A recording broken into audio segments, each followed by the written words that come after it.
મારું નામ અક્ષય છે અને હું 23 વર્ષનો કોલેજ સ્ટુડન્ટ છું અને અભ્યાસ માટે દિલ્હી મારા મામાના ઘરે રહેતો હતો. મારા મામા અને મામી બંને ઓફિસ જતા અને ઘણીવાર મારે ઘરે એકલા જ રહેવું પડતું હતું. મારા મામાના ઘરની સામે એક રમીલા કાકી ઘરની સામે રહેતા હતા અને તેની ઉંમર લગભગ 34 થી 35 વર્ષની આસપાસ હશે, પરંતુ તે ખૂબ જ આકર્ષક અને સજી ધજી થઈને રહેતી હતી અને દેખાવમાં પણ તે 25 થી 27 વર્ષની હોય તેવું દેખાતું હતું. તેની સ્મિત, ચાલ અને આંખોમાં એક અલગ જ જાદુ હતો. રમીલા આંટી એકલા રહેતા હતા. તેનો પતિ અમેરિકામાં નોકરી કરતો હતો અને વર્ષમાં માત્ર એક જ વાર આવતો હતો. મહોલ્લાના બધા જ તેને માનથી જોતા હતા, પણ મારી નજર તે માત્ર ખાસ વ્યક્તિ બની ગઈ હતી. એક દિવસ તે ખૂબ જ ગરમી હતી અને વીજળી પણ ચાલી ગઈ હતી અને હું ધાબા પર બેઠો હતો અને પરસેવો પડતો હતો. એટલામાં રમીલા આંટી પણ તેના ધાબા પર આવ્યા. તેમના હાથમાં લીંબુ પાણીનો ગ્લાસ અને તેણે મારી તરફ જોયું અને તે થોડી હસીને પૂછ્યું કે આટલી ગરમીમાં તમે અહીં કેમ બેઠા છો? તો મેં પણ હસીને કહ્યું, બસ એમ જ, જો આપણને ઠંડી હવા મળે તો. અને પછી તે પણ હસી અને બોલી, એક કામ કરો, નીચે આવો અને અમારા ઘરની લાઇટ પણ ચાલી ગઈ છે, તો હું તમને લીંબુ પાણી આપું. મેં થોડીક ખચકાટ સાથે હા પાડી. હું તેના સાથે તેના ઘરે ગયો. ત્યાં ત્યારે એક અલગ જ શાંતિ હતી. ઠંડી હવા, હળવી સુગંધ અને સફેદ સૂટમાં રમીલા આંટી. એ વાતાવરણમાં કંઈક અલગ ખાસ જ હતું. તેણે મને લીંબુ પાણી આપ્યું અને મારી નજીકમાં આવીને બેસીને વાત કરવા લાગી અને કહ્યું, તમારા મામા અને મામી આખો દિવસ ઓફિસમાં રહે છે, તમને કંટાળો નથી આવતો? તો મેં કહ્યું કે હવે મને આદત પડી ગઈ છે. પછી તેણે પણ કહ્યું કે ક્યારેક મારી પાસે આવો, હું પણ એકલી જ રહું છું, તો આપણે બંને બેસીને વાતો કરશું. આ વાક્ય મારા દિલ સુધી પહોંચ્યું અને આ પછી હું વારંવાર તેના ઘરે આવવા લાગ્યો. ત્યારે હું તેમના માટે કંઈક ખરીદતો તો ક્યારેક હું તેમને કંઈક મદદ પણ કરતો અને એ બદલામાં તે મને ખવડાવતી, હસતી અને ક્યારેક હળવાશથી ચીડવતી પણ.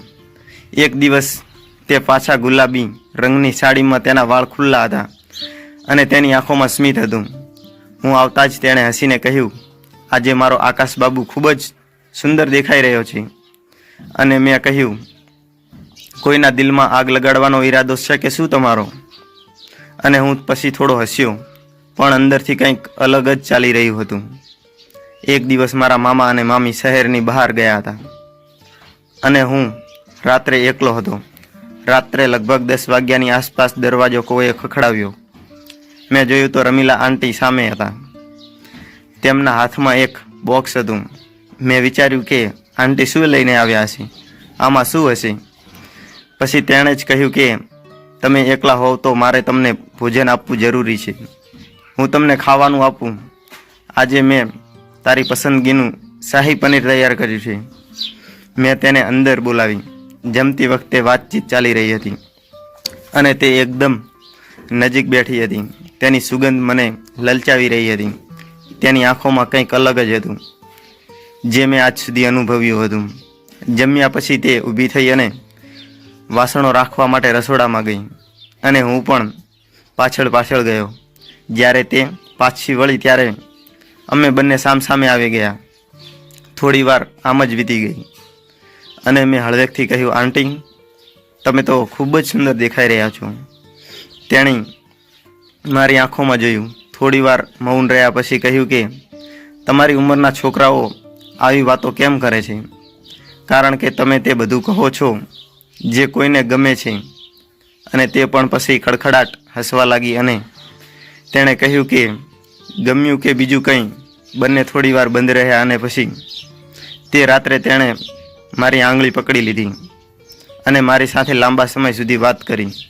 તે મારી ખૂબ જ નજીક બેઠી અને મારા વાળમાંથી તેની આંગળીઓ ચલાવી રહી હતી અને પછી ધીમે ધીમે તેના હોઠ મારી હથેળી પર મૂક્યા. અને મિત્રો, પછી જે પણ કંઈ બન્યું તે હું અહીં તમને મારા શબ્દોમાં જણાવી શકતો નથી. અને પછી અમે ખૂબ જ આનંદ કર્યો અને અમે બંને સાથે રહેવા લાગ્યા. તો મિત્રો, આજની વાર્તામાં આટલું. અને મિત્રો, વાર્તાનો આગળનો ભાગ સાંભળવા માટે ચેનલને અવશ્ય સબસ્ક્રાઈબ કરી નાખજો. તો ચાલો મિત્રો, આજની વાર્તામાં આટલું અને ફરી મળીએ કાલે આગળના ભાગમાં. ધન્યવાદ.